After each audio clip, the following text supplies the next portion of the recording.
पहलगाम पर हमले के बाद पीएम मोदी का ऐलान, अब कोई नहीं बचेगा। पाकिस्तान में मचा हाहाकार, लेकिन डर अब पूरी दुनिया में दिख रहा है। संयुक्त राष्ट्र की आपात बैठक, खतरे की घंटी पूरी दुनिया में बज चुकी है। संयुक्त राष्ट्र सुरक्षा परिषद को भी विश्वास, मोदी जरूर करेंगे पलटवार। मोदी के बदले का ऐलान अब जुबानी नहीं, असली कार्रवाई होगी। आतंकी संगठनों की रूह कांप रही है और राजधानी इस्लामाबाद सन है। ये नया भारत है जो वार करता है और वार का हिसाब पूरा करता है। आगे देखिए ये पूरी रिपोर्ट। पहलगाम आतंकी हमले को लेकर पूरे देश भर में गुस्सा है और पूरी दुनिया की नजर इस पर टिकी हुई है कि प्रधानमंत्री मोदी का अगला एक्शन क्या होगा।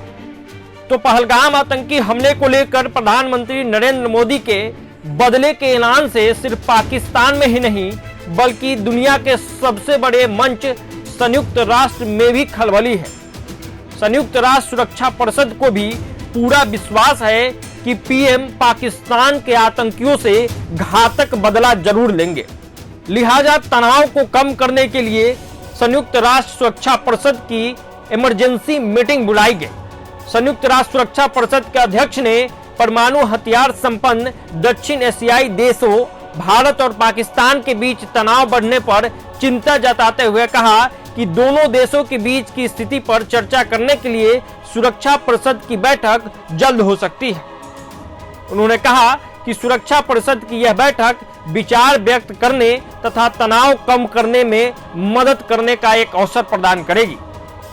मई महीने के लिए सुरक्षा परिषद के अध्यक्ष, यूनान के राजदूत एवं संयुक्त राष्ट्र में देश के अस्थायी प्रतिनिधि सेकेरिस ने एक सवाल के जवाब में कहा, बेशक अगर बैठक के लिए अनुरोध आता है तो मुझे लगता है कि यह बैठक होनी चाहिए, क्योंकि जैसा कि हमने कहा कि संभवतः यह विचार व्यक्त करने का एक अवसर भी है और इसमें तनाव कम करने में कुछ मदद मिलेगी। हम इस पर विचार करेंगे।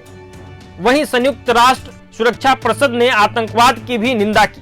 पाकिस्तान से उत्पन्न सीमा पर आतंकवाद से भारत के पीड़ित होने के बारे में जब उनसे पूछा गया तो उन्होंने कहा, यह एक ऐसा मुद्दा है जो बहुत ही प्रासंगिक है। जैसा कि मैंने पहले ही कहा कि आतंकवाद के किसी भी कृत्य की कड़ी निंदा करते हैं और यही हमने पहलगाम में हुए जघन्य आतंकी हमले पर भी किया है, जिसमें निर्दोष लोग मारे गए। भारत सुरक्षा परिषद का अस्थायी सदस्य है।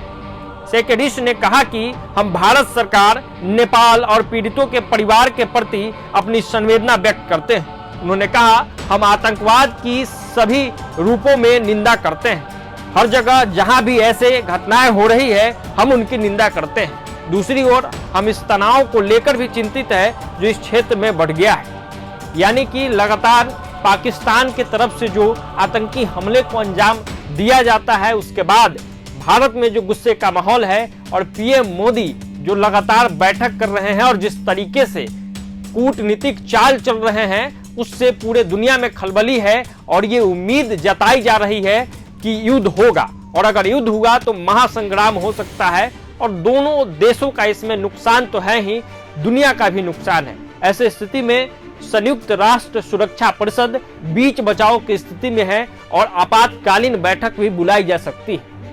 अब देखना दिलचस्प होगा कि इस बैठक कब तक आयोजित होती है और उससे क्या कुछ निकल के सामने आता है। फिलहाल के लिए इतना ही। प्रभात खबर डिजिटल के लिए आदर्श कुमार की ये रिपोर्ट। प्रभातखबर.com, विश्वास वही, रफ्तार नहीं।